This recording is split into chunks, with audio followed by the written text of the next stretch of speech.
The morning sun cast long shadows across New Bizen Colony as 12-year-old Deho kicked a stone down the dusty main street.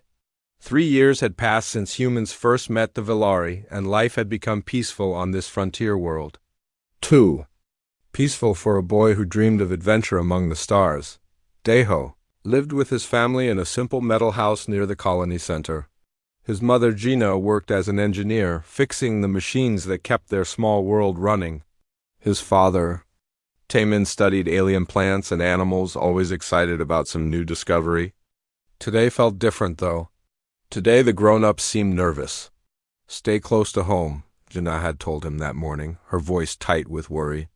"The Villari are coming for important talks." Deho had seen the Villari before. They looked like giant dogs that walked on two legs with thick fur and sharp teeth. But they wore clothes and carried tools just like humans. Their leader was Commander Veltar, a massive creature with dark gray fur and yellow eyes that seemed to see everything. The boy made his way to the town square, where a small crowd had gathered. The adults spoke in whispers, pointing toward the landing pad where a Villari ship had arrived an hour ago. Deho squeezed between the grown-ups to get a better look. "This meeting will decide our future here," someone said behind him. Governor Bioram stood at the center of the square, adjusting her formal blue uniform. She was a small woman with kind eyes, but today she looked tired and worried. Next to her stood Captain Jae-sung, the head of colony security. His hand rested on his weapon belt. "Remember what we discussed," Bioram said to her team. "We want peace. The Villari have been good neighbors. Let us keep it that way." Deho felt excitement build in his chest. Real alien diplomacy happening right here in his boring little town. He climbed onto a supply crate to see over the crowd. The Villari delegation approached from the landing pad. Commander Veltar led the group, his massive frame casting a shadow, even in the bright morning light. He stood nearly 8 feet tall, with muscles that bulged under his dark fur.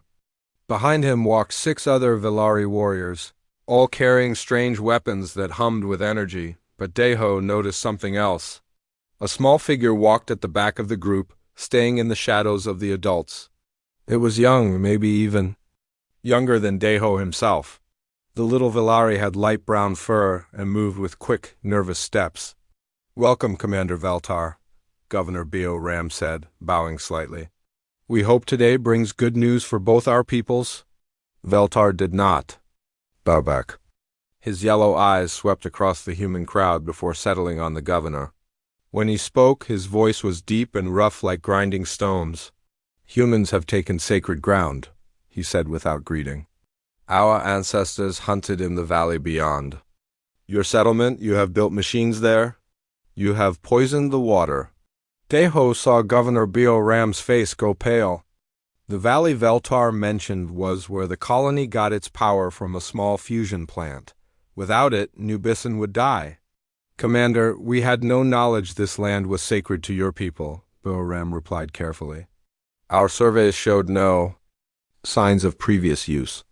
Perhaps we can find a solution that works for everyone." "No solution," Veltar growled. "You will leave the sacred valley today." The human crowd began to murmur with worry. Captain Jae-sung stepped forward, his hand moving closer to his weapon. "Now wait just a minute," Jae-sung said. "We have been here 3 years. We followed all the agreements. We cannot just abandon our power source." "Then you abandon this world," Veltar replied. Deho watched the small Villari at the back of the group. The young alien seemed frightened by the angry voices. Its ears were pressed flat against its head, and it kept looking around as if searching for a place to hide. "Please let us discuss this calmly," Governor Bioram said, raising her hands. "Surely we can reach an understanding." But Veltar was already turning away. 3 days, he said over his shoulder. "Then we take back what is ours." That was when everything went wrong. One of the human security guards, a nervous young man named Min-ho, thought he saw Veltar reach for a weapon. The guard drew his own gun and shouted a warning.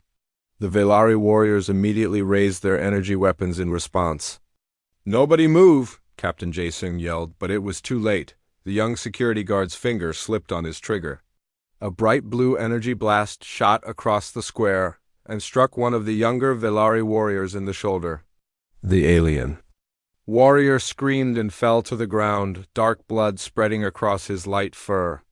"Attack!" Veltar roared. The square exploded into chaos. Energy blasts flew in all directions as Velari and human weapons fired. People screamed and ran for cover. Deho fell off his crate and hit the ground hard, his ears ringing from the noise. Through the confusion, he saw the small Velari at the back of the group. The young alien had been hit by stray shots and was crawling behind a building, leaving a trail of blood. No one else noticed. They were all too busy fighting or running. Deho looked around. His parents were nowhere to be seen. The battle was moving toward the main street as both sides fell back to better positions. Soon the square would be empty except for the wounded. The boy made a choice that would change everything. Instead of running home to safety, Deho crawled toward the injured young Velari. The alien had collapsed behind a storage building, its breathing quick and shallow.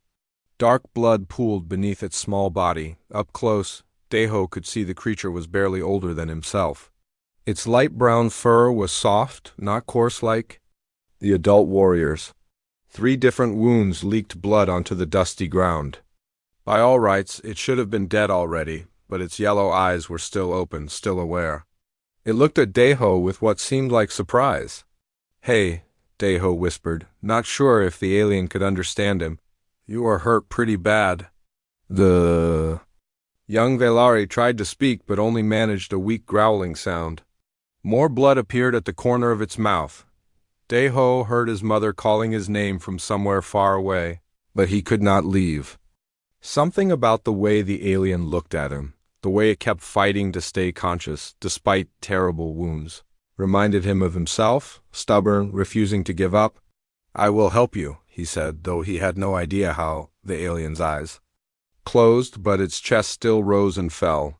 Against all logic, against everything Deho knew about life and death, the young Velari would not die. In the distance, the sounds of battle began to fade as both sides retreated to plan their next moves. But here, behind the storage building, a human boy sat with an alien who should have been dead, and wondered what he was supposed to do next. The war between their peoples had begun, but so had something else. Something that neither humans nor Velari had ever seen before, a friendship that would change everything. 2 days had passed since the battle in the town square. Deho sat in the old storage building at the edge of New Bison Colony, watching the alien pup breathe. He had named the creature Kairu, which meant path in Korean.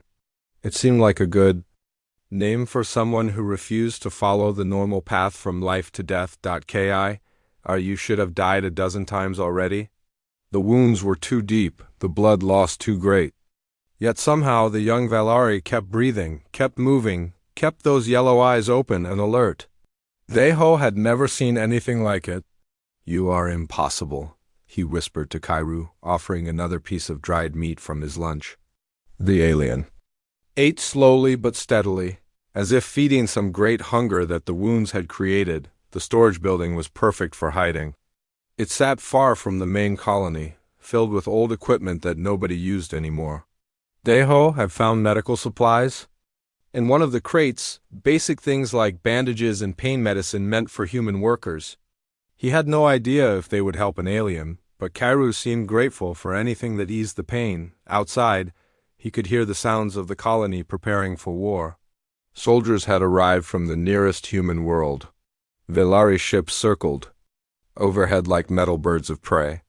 Both sides were getting ready to fight, and nobody seemed interested in talking anymore. Deho heard footsteps approaching the building. He quickly covered Kairu with an old tarp and moved to the window.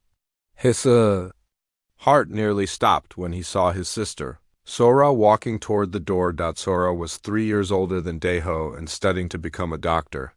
She was smart and serious, always reading medical books and asking their father about alien biology. She was also very good at figuring out when her little brother was up to something. "Deho," she called softly as she opened the door. "I know. You are in here. Mother is worried sick." "Go away," Deho said, but his voice came out weak and scared. So Ra stepped inside and looked around the dusty building. Her eyes were sharp and missed nothing. You have been coming here every day since? The battle. You take food from the kitchen. You took bandages from the medical center. She paused, studying his face. What are you hiding? Deho knew he could not lie to his sister. Sora always knew when he was not telling the truth. Slowly he pulled back the tarp that covered Kiru. So Ra gasped and stepped backward. Deho, what have you done? I found him after the fighting, Deho said quickly. He was hurt and alone. I could not just leave him to die. Him? So Ra moved closer, her medical training taking over her fear. How do you know it is male? I just do, Deho said. He could not explain how he knew, but Kiru felt like a him, not an it. His name is Kiru. Sora knelt beside the young Velari and examined his wounds with careful eyes. These injuries are terrible. He should be dead. She looked up at her brother with new respect. What have you been doing to keep him alive? Bandages, pain medicine. Food, water, Deho listed. The same things we would do for a human. But he is not human, Sora said, though her voice was gentle. His body works differently, these wounds. She pointed to a deep cut that had begun to heal with strange silver threads. Look at this, the tissue is growing back stronger than before. Deho looked where she pointed. She was right. The worst of Kiru's wounds were healing, but not the way human wounds healed. The new skin looked tougher, almost like armor. The broken bones felt harder when Deho changed the bandages. It is like his body learns from being hurt, Sora said, with wonder in her voice. Each injury makes him stronger in that place. Kiru opened his eyes and looked at Sora. For a moment, the three of them stared at each other in silence. Then Kiru made a soft sound, almost like a dog asking for food. He is hungry again, Deho said. He eats more than me, even though he is smaller. Sora pulled a protein bar from her pocket and broke off a piece. Kiru ate it quickly, then looked for more. His body needs fuel to heal like this. No wonder. He is always hungry. You cannot tell anyone, Deho said urgently. If the soldiers find him, they will lock him up or worse. So Ra was quiet for a long moment, thinking. Finally she nodded. I will help you. But we need to be more careful. I will bring proper supplies from the medical center. And we need to learn more about Velari biology. How can we do that without anyone knowing? Father has research files. On the Velari, Sora said. I can access them from his computer. But Deho, you have to understand something. This alien Kiru, he is not a pet, he is not human. We do not know what he will do when he gets stronger. Deho looked at Kiru, who was trying to sit up despite his injuries. He is not dangerous, I can tell. How can you tell? The same way. I knew he was male, Deho said. I just know. So Ra shook her head but smiled slightly. You always were too trusting. But maybe that is not always a bad thing. Over the next few hours, Sora made several trips back to the colony. She returned with better medical supplies, food that was closer to what Velari ate in the wild, and information from their father's research files. The Velari are fascinating, she told Deho as they watched Kiru eat.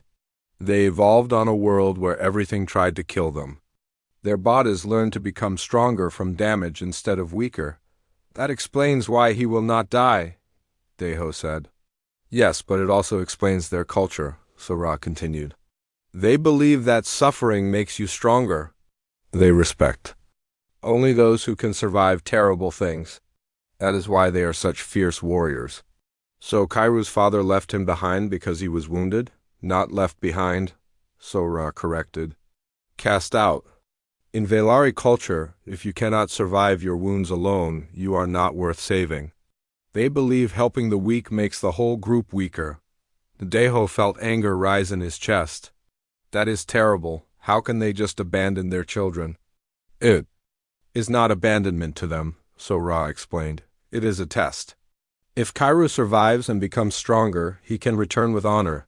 If he dies, then he was not strong enough to live anyway. But he is just a child. So are human soldiers who die in wars, Sora said sadly.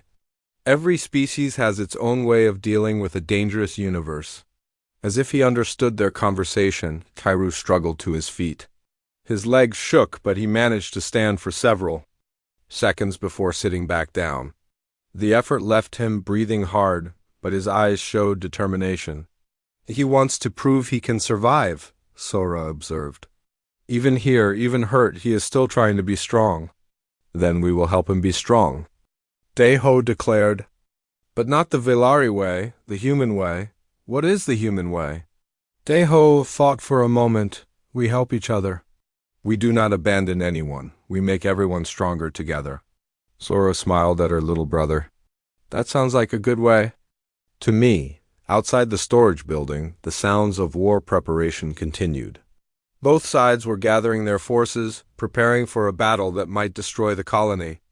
But inside, 2 human children were learning to save a life that everyone else had given up on.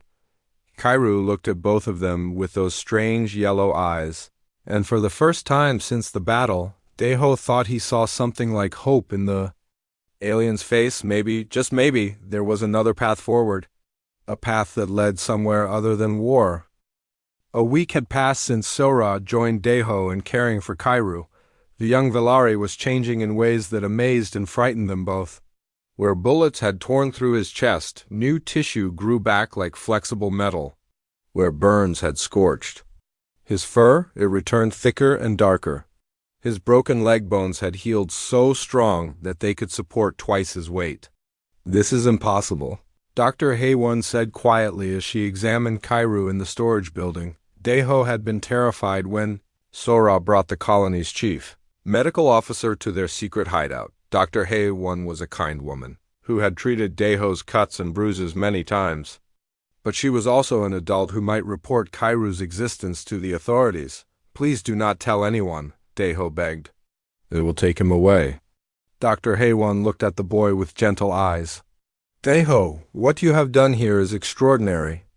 This young Velari should have died 7 times over. Yet he is not just alive, he is becoming stronger. Kairu sat patiently as the doctor examined him. He seemed to understand that she was trying to help. His yellow eyes followed her movements with intelligent interest.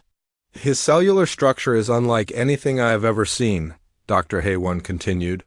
Each injury triggers a biological response that reinforces the damaged area. It is as if his body learns from every wound and builds defenses against similar future damage. Is that why he eats so much? Sora asked. Yes, this kind of healing requires enormous energy. His metabolism is running at 3 times normal speed. Dr. Haywon sat back on her heels. The Velari are not just tough by accident. They are evolutionary.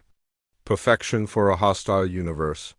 Daiho watched Kairu struggle to stand and take a few steps around the room. Each day the alien grew stronger, but each day he also seemed sadder. Sometimes Daiho caught him staring toward the door as if listening for something that never came. He misses his family, Daiho said. His family cast him out, Sora reminded him. That is their way. But he is still just a child. Even alien children need their parents. Dr. Haywon studied Kairu with professional interest. I wonder if he understands what has happened to him. Does he know how remarkable his recovery has been? As if responding to her question, Kairu turned and looked directly at her. Then, in halting but clear human words, he spoke. I know I should be dead. All 3 humans stared at him in shock. None of them had known that Kairu could understand their language, much less speak it. You can talk, Daiho said, wonder in his voice. Velari children learn many languages, Kairu replied, his voice rough and unused to human sounds. We must understand our enemies to defeat them. We are not your enemies, Sora said quickly. Kairu looked at her with those strange yellow eyes. You should be.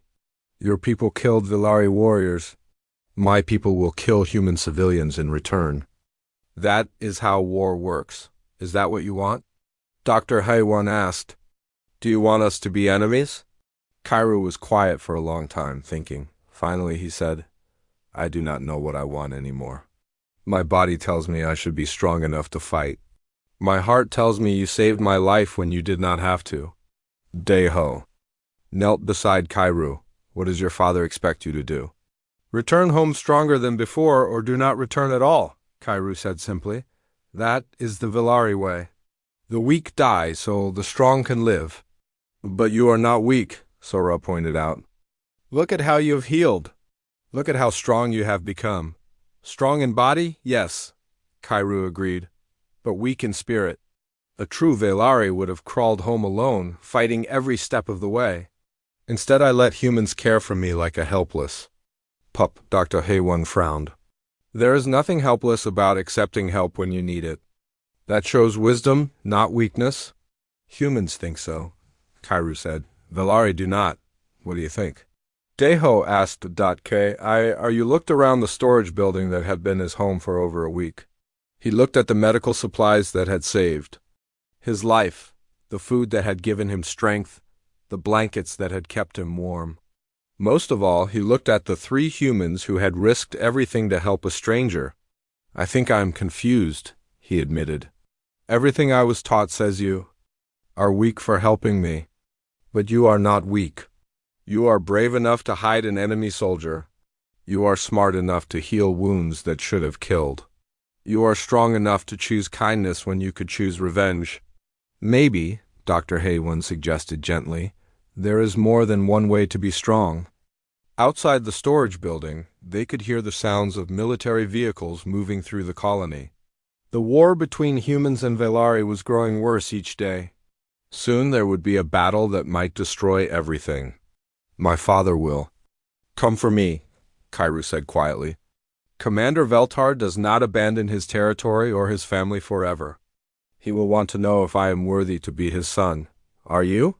Daeho asked. By Velari standards, no. I let enemies heal me instead of healing myself. I learned their language instead of planning their destruction. I felt gratitude instead of hatred. Kairu stood up, his new strength evident in every movement. But by human standards, maybe I am something else. Something new. Dr. Haywon checked her medical scanner one more time. Your cellular reconstruction is complete. You are physically stronger than you were before your injuries.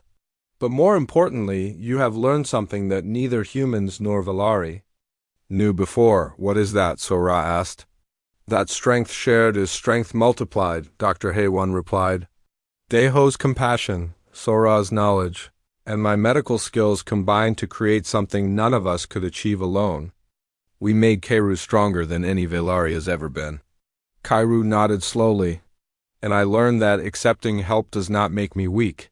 It makes me part of something bigger than myself. A loud explosion echoed from the direction of the colony center. Through the window, they could see smoke rising and hear the sound of energy weapons firing. The final battle has begun, Dr. Haywon said grimly. Kairu walked to the door and looked out toward the fighting. His enhanced muscles rippled under his thick fur. His improved bones could probably withstand direct hits from human weapons. His strengthened organs could keep him alive through injuries that would kill ordinary soldiers. What will you do? Daeho asked. Kairu turned back to face his human friends. I will do what no Velari has ever done before. I will choose my own path. What path is that? The path that leads to understanding instead of war, Kairu said. Even if it means my father will never welcome me home again. Outside, the battle raged on, but inside the storage building, something unprecedented was taking shape, a new kind of strength. A new way of being strong, and maybe, just maybe, a new hope for peace. The battle for New Bizen Colony had been raging for 2 days. From their hiding place in the storage building, Daeho and his companions could hear the constant sound of weapons fire and explosions. Smoke filled the air, and the ground shook. With each blast, Ki stood at the window, watching the destruction with sad eyes. His body had fully healed, stronger than ever before. But his heart seemed heavy with the weight of what was happening to both their peoples. This is my fault, he said quietly. If I had died in the square like I was supposed to, maybe there would be no war. That is not true, Daeho replied firmly. The war started because adults could not talk to each other like civilized beings. You had nothing to do with it. Dr. Haywan was monitoring the colony's communication channels on a small radio. Her face grew more worried with each report. The Villari have surrounded the colony. Our forces are trapped. They are demanding we surrender and leave this world. Will the humans give up? Kairu asked. No, Sora answered. Humans are stubborn when we think we are right. We will fight until the end. So will the Villari, Kairu said sadly. Neither side will back down. They will keep fighting until everyone is dead. Deho felt angry and helpless. Here they were hiding while people died outside. All because grown-ups on both sides were too proud to find a better way. There has to be something we can do, he said. Like what? Sora asked. We are just children. And one of us is supposed to be dead. Before anyone could answer, they heard footsteps approaching the building. Many footsteps, moving fast and trying. To be quiet, Dr. Haywan quickly shut off the radio and motioned for everyone to hide, but it was too late. The door burst open and Minho, the young security guard whose accident had started the war, stumbled inside. Behind him came Captain Jae-sung and 3 other human soldiers. Dr. Haywan, Captain Jae-sung said, relief in his voice. We have been looking everywhere for you. The medical center needs you urgently. Then he saw Kairu. The young Villari stood in the center of the room, making no attempt to hide. His healing had changed him dramatically. He was taller now, more muscular, with fur that gleamed like polished metal. His yellow eyes held intelligence and strength that made him seem older than his years.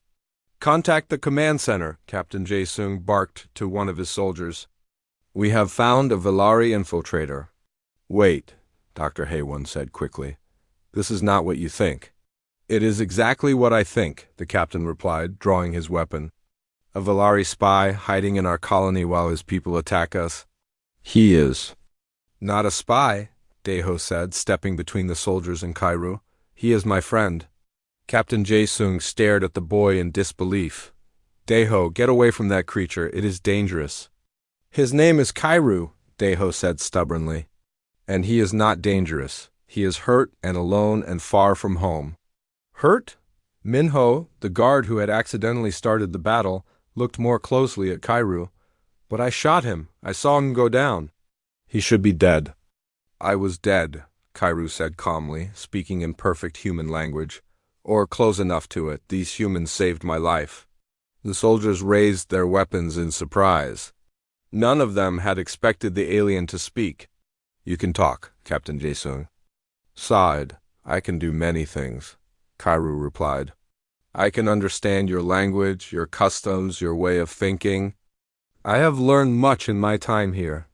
What have you learned, spy? That humans are not weak, as my people believe, Kairu said. You are strong in ways that Villari do not understand. You help the wounded instead of abandoning them. You share knowledge instead of hoarding it. You choose cooperation over competition. Pretty words, Captain Jae-sung said. But your people are still trying to destroy us. Yes, they are, and your people are fighting back. Both sides think they are right. Both sides think the other is evil. Kairu looked around at all the humans in the room. But I have lived with humans for weeks. I know you are not evil. You are? Just different? Different how? Dr. Haywan asked, though she kept a careful eye on the soldiers' weapons. Villari believe that suffering makes you stronger, Kairu explained. We test ourselves against pain and hardship. Those who survive become leaders. Those who do not survive were not worthy of life. That sounds horrible, Sora said. It sounds practical, Kairu replied. On our homeworld, only the strongest could survive. Weakness meant death for the entire clan. So we learned to be strong, no matter the cost. But you are not on your homeworld now, Deho pointed out. You are here with us. Yes, and here I learned something new. Kairu looked directly at Captain Jae-sung. I learned that there is more than one way to be strong. Humans make each other stronger by working together.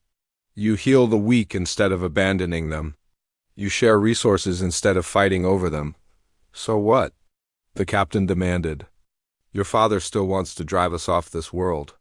My father thinks he is protecting sacred ground, Kairu said. But he is really protecting his idea of what strength means. He cannot imagine that humans might have a different kind of strength. Outside, a massive explosion shook the building.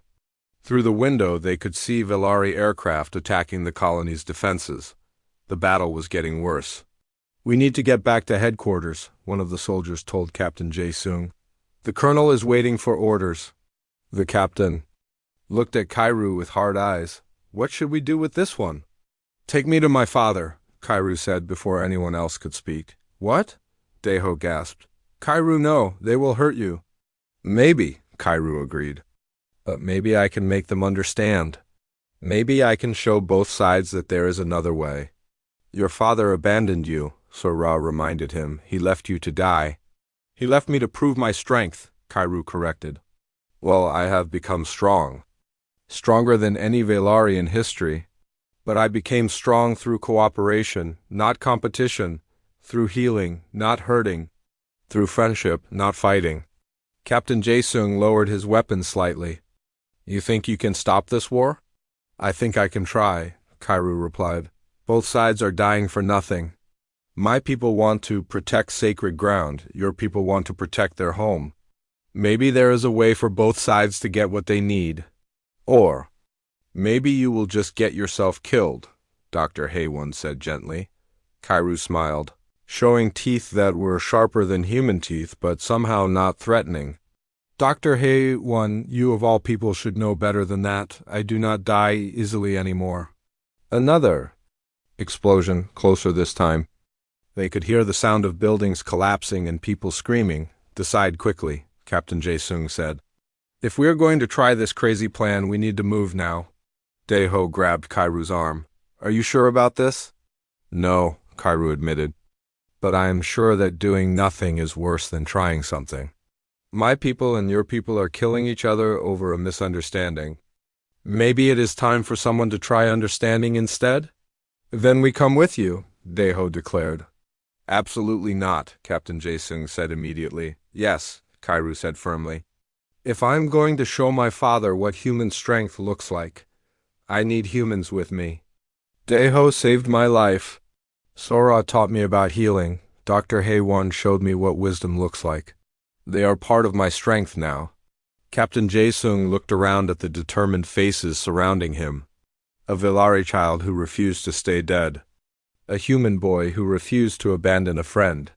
A medical student who refused to let anyone suffer alone. A doctor who refused to give up on any patient.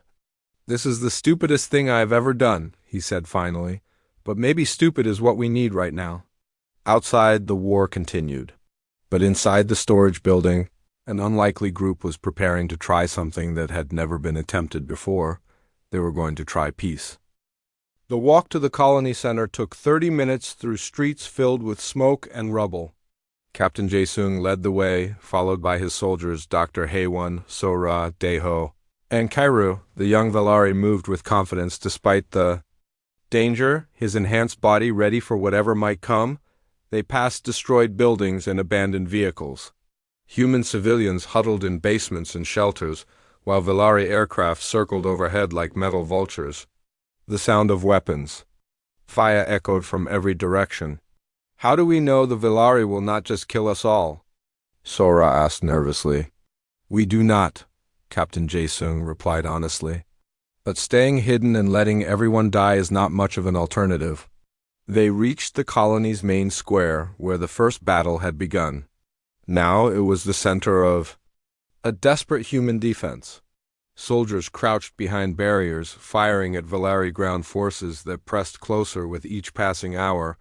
Governor Bio Ram stood in the middle of the chaos, coordinating the defense through a communication headset. When she saw Captain Jae-sung approaching with his unusual group, her eyes went wide. "Captain, what is the meaning of this?" she demanded. "Why have you brought a Velari here?" "This is Kairu," Daeho said before the captain could answer. "He wants to talk to his father?" "Talk?"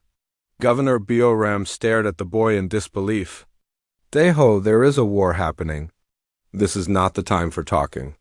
"Maybe it is exactly the time," Dr. Haewon said quietly. "Governor, what Kairu has to say might change everything." Before the governor could respond, a new sound filled the air, deeper than the aircraft engines, more powerful than the ground vehicles. A massive Velari command ship descended from the clouds, its shadow covering half the colony. "Commander Veltar has arrived," Kairu said, his voice steady despite the fear in his eyes. "My father comes to finish what was started." The command ship landed in the open ground just outside the colony's defensive perimeter. A ramp lowered and Velari warriors marched out in perfect formation. At their head walked Commander Veltar, even more imposing than Deho remembered from the first meeting. "Humans of New Bizan," Veltar's voice boomed across the battlefield through a speaker system. "You have 3 minutes to surrender, leave this world, or be destroyed." Governor Bio Ram grabbed a microphone connected to the colony's speakers. "Commander Veltar, we wish to negotiate." "There must be a peaceful solution." "There is no negotiation with thieves," Veltar replied. "You have taken sacred ground. You have killed my warriors, you will pay the price." That was when Kairu stepped forward. Without asking permission from anyone, he walked past the human defensive line and into the open ground between the two forces. Every weapon on both sides turned toward him. "Father?" Kairu called out, his voice carrying clearly in the sudden silence. "I have returned," Commander Veltar froze. For a long moment, he stared at the figure walking toward him. Then recognition dawned in his yellow eyes. "Kairu?" The commander's voice was barely a whisper, but it carried through the speakers. "My son?" "Yes, father, your son who was left to die. Your son who chose to live instead." Veltar's massive frame seemed to shrink as Kairu approached. The other Velari warriors looked confused, whispering among themselves. They had all seen the young warrior fall in the first battle. By all rights, he should be dead. "You survived," Veltar said, wonder and something else in his voice. Pride, maybe, or fear. "I survived," Kairu agreed, "but not the way you expected." "Tell me," Veltar commanded. "Tell me how you prove your strength." Kairu stopped walking when he was close enough to look up into his father's eyes. "I proved my strength by accepting help from those who offered it. I proved my wisdom by learning from those who taught me. I proved my courage by choosing a new path when the old one led only to death. You accepted help from humans?" Veltar's voice was filled with disbelief and growing anger. "You allowed enemies to see you weak?" "I allowed friends to see me wounded," Kairu corrected. "And they chose to heal me instead of finishing me off. They chose to feed me instead of letting me starve. They chose to teach me instead of keeping me ignorant. Friends?" Veltar spat. "These creatures are not capable of friendship. They are weak, soft, unworthy of respect." "Then why did they risk their lives to save mine?" Kairu asked. "Why did a human boy choose to help a dying alien instead of running to safety? Why did his sister share her medical knowledge with someone who should have been her enemy? Why did their doctor spend her time healing wounds on a creature from another world?" Behind the human defensive line, Deho, Sora, and Dr. Hae-Won watched the confrontation with growing tension. Around them, human soldiers kept their weapons ready but held their fire. "They did those things because they are fools," Veltar declared. "They wasted resources on a lost cause. They showed weakness by helping someone who could not help himself.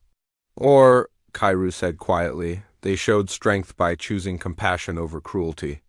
They showed wisdom by seeing potential instead of just problems. They showed courage by doing what was right instead of what was easy." "You speak like them now," Veltar accused. "You think like them, you have been corrupted by their softness." "I have been changed by their strength," Kairu replied. "Father, look at me. Really look at me." For the first time, Veltar examined his son carefully. What he saw made him step backward in shock. Kairu was taller, stronger, more muscular than before. His fur gleamed with health. His eyes held confidence and determination. Most importantly, he showed no fear as he faced down the most dangerous Velari warrior alive. "How?" Veltar whispered. "Your wounds were mortal. No Velari could survive." Such damage alone. You are right, Kairu agreed. No Velari could survive such damage alone, but I was not alone, I had help.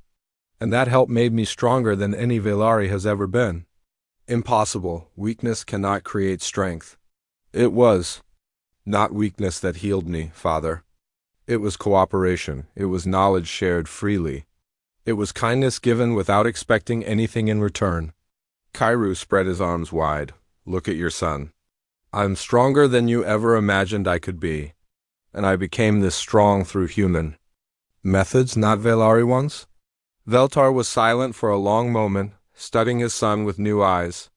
Around them, warriors from both sides waited to see what would happen next.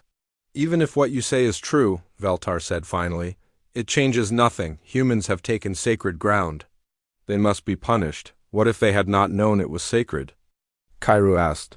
What if they would have chosen a different place if they had understood? Ignorance is no excuse. Maybe not. But ignorance can be cured with knowledge. Mistakes can be fixed with cooperation. Enemies can become allies with understanding. Veltar's eyes narrowed. You suggest we make peace with these creatures? I suggest we try something new, Kairu replied. The old ways led to war. Maybe it is time for new ways that lead to peace. And if I refuse? If I order you to stand aside while we destroy this colony? Kairu looked back toward the human defensive line, where Deho stood watching with worried eyes.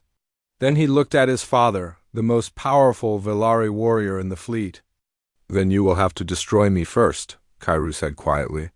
Because I will not abandon my friends, not even for you. The silence that followed was broken only by the sound of weapons being raised on both sides. Father and son faced each other. Across a gap that seemed to represent the distance between two entire ways of thinking about the universe, one believed in strength through suffering. The other had discovered strength through cooperation. The future of two worlds hung in the balance. The standoff between father and son lasted for what felt like hours but was probably only minutes. Veltar stared at Kairu with a mixture of pride, confusion, and something that might have been fear. His son had become something unprecedented in Velari history, and the commander did not know how to respond. You would fight me? Veltar asked quietly. You would raise your hand against your own father? I would defend my friends, Kairu replied. Just as you would defend your warriors. The difference is that my friends chose to help me when I was weak. They did not wait for me to prove my strength first. That is not the Velari way. Maybe the Velari way is not the only way. Before Veltar could respond, a new sound filled the air, not the rumble of ships or the crack of weapons, but something else. A high-pitched whining that made everyone look up at the sky. What is that? Governor Borem asked through the communication system. Dr. Haywan, who had been monitoring long-range sensors, went pale. Unknown ships approaching, large ones. They are not human or Velari. Deho squinted at the sky and saw dark shapes emerging from the clouds. The ships were massive, larger than anything he had ever seen, with a design that looked like twisted metal and sharp edges. They moved with purpose, heading straight for the colony. Raiders, Veltar said, his voice filled with sudden concern. The Skarn have found us. The who? Captain Jae-sung asked. Space pirates, Kairu explained quickly. They attack colonies and steal everything of value. They destroy what they cannot take. The lead Skarn ship opened fire without warning. Energy. Beams lanced down from the sky, striking both human and Velari positions. Explosions erupted across the battlefield as soldiers from both sides scrambled for cover.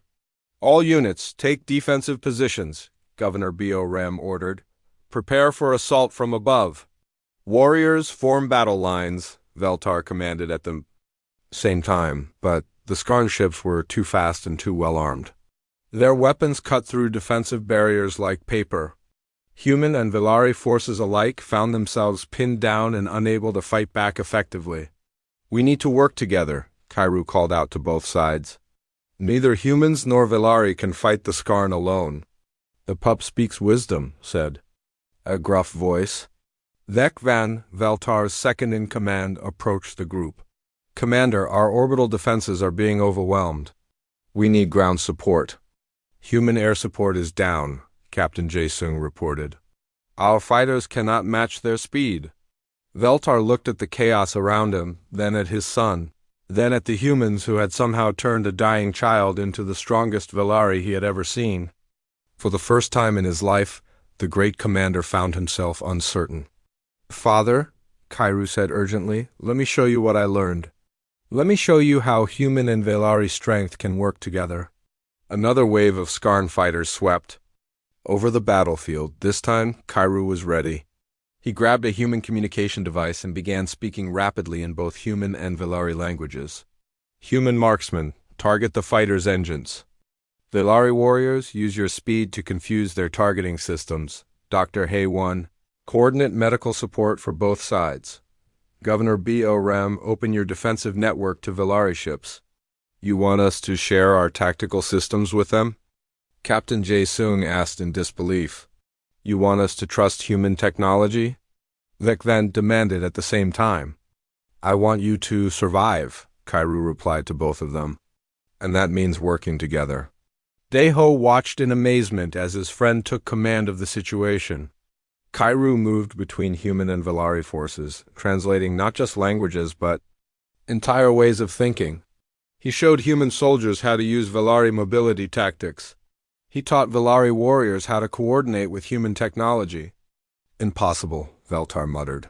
"No one can command both species. Kairu can," Sora said proudly. "He understands both." The combined tactics began to work. Human precision weapons guided by Velari intelligence proved devastating against the Skarn fighters. Velari speed and strength, supported by human medical care and logistics, created an unstoppable combination. Within an hour, the Skarn ships were retreating. The raiders had expected to find two weakened forces fighting each other.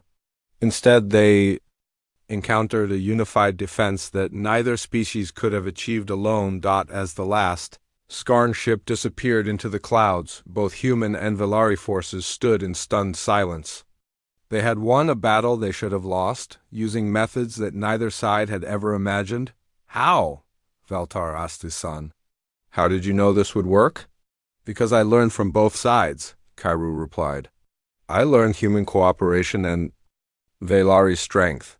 I learned human healing and Velari endurance. I learned human compassion and Velari courage. Together they made me stronger than either alone." Veltar looked around at the battlefield. Human medics were treating wounded Velari. Warriors, Velari engineers, were helping repair damaged human equipment. Both sides were working together as if they had been allies for years. "This is not possible," the commander said quietly. "Velari do not cooperate with other species." "These Velari do," Kairu replied.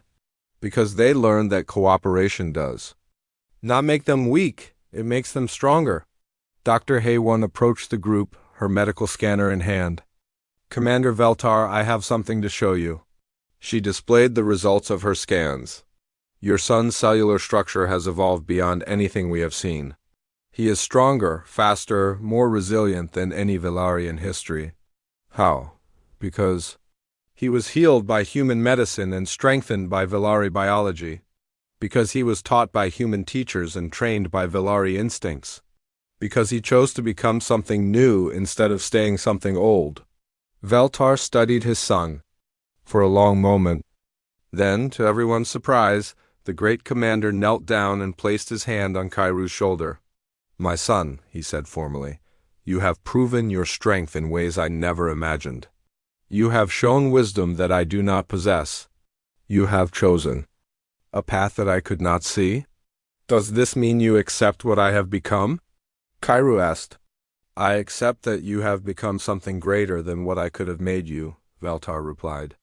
"I accept that your human friends have given you gifts that Velari training could not provide. I accept that strength comes in many forms." "Governor." Bioram stepped forward. "Commander Veltar, what does this mean for our colonies, for our peoples?" Veltar stood up and looked around at the mixed groups of humans and Velari working together. "It means we have much to learn from each other. It means the Sacred Valley can remain in human hands as long as it is protected and respected.